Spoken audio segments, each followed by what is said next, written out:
নমস্কার বন্ধুরা, আমাদের চ্যানেলে আপনাদের সকলকে স্বাগত। দুঃখ কষ্ট সত্ত্বেও এই সংসারে ঈশ্বর আমাদের রেখেছেন কেন?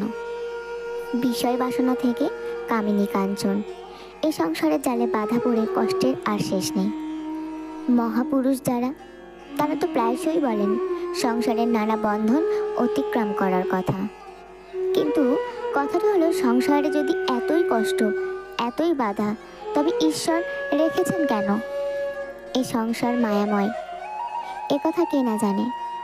সংসারের মায়ায় আমরা ঈশ্বর লাভের পথ থেকে সরে সরে যাই।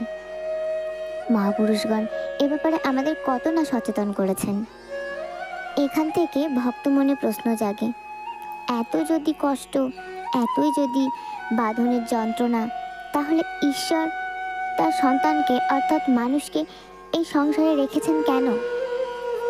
এক ভক্ত একবার এই প্রশ্ন করলেন ঠাকুর শ্রী রামকৃষ্ণকে। বললেন, ঠাকুর, সংসার তিনি কেন রেখেছেন? ঠাকুর বললেন, সৃষ্টির জন্য রেখেছেন। তার ইচ্ছে, তার মায়া, কামিনী কাঞ্চন দিয়ে তিনি ভুলিয়ে রেখেছেন।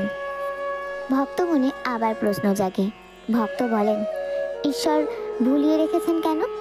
ঠাকুর জবাব দেন, তিনি যদি ঈশ্বরের আনন্দ একবার দেন, তাহলে আর কেউ সংসার করে না, সৃষ্টিও চলে না। এরপর ঠাকুর শোনালেন একখানা গল্প। বললেন, চালের আড়তে বড় বড় ঠেকের ভেতরে চাল থাকে, পাছে ইঁদুরগুলো ওই চালের সন্ধান পায়, তাই দোকানদারের একটা কুলোতে খই মুরগি রেখে দেয়। ওই খই মুরগি মিষ্টি লাগে, তাই ইঁদুরগুলো সমস্ত রাত করর মরর করে খায়, চালের সন্ধান আর করে না।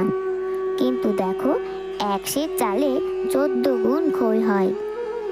কামিনী কাঞ্চনের আনন্দ অপেক্ষা ঈশ্বরের আনন্দ কত বেশি। তার রূপ চিন্তা করলে রম্ভা তিলোত্তমার রূপ চিতার ভস্ম বলে বোধ হয়। কি সুন্দর করে ঠাকুর বুঝিয়ে দিলেন এই সংসারে থাকার কথা।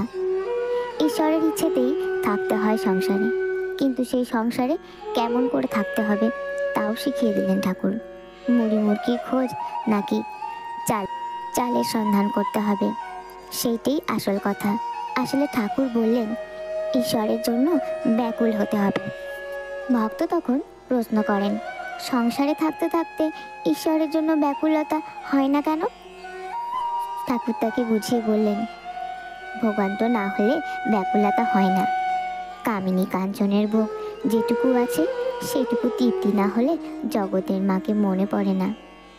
ছেলে যখন খেলায় মত্ত হয় তখন মাকে চায় না, খেলা সাঙ্গ হয়ে গেলে তখন বলে মা যাব। হৃদের ছেলে পায়রা নিয়ে খেলা করছিল, পায়রাকে ডাকছে, আয় তিতি। পায়রা নিয়ে খেলার তৃপ্তি যেই হলো, অমনি কাঁদতে আরম্ভ করলে। তখন একজন অচেনা লোক এসে বললে, আমি তোকে মার কাছে নিয়ে যাচ্ছি, আয়। সে তারই কাঁধে চড়ে অনায়াসে গেল। যারা নিত্য সিদ্ধ তাদের সংসারে ঢুকতে হয় না, তার ভোগের বাসনা জন্ম থেকেই মিটে গেছে। এই হলো ঠাকুরের কথা, অর্থাৎ কথামৃত।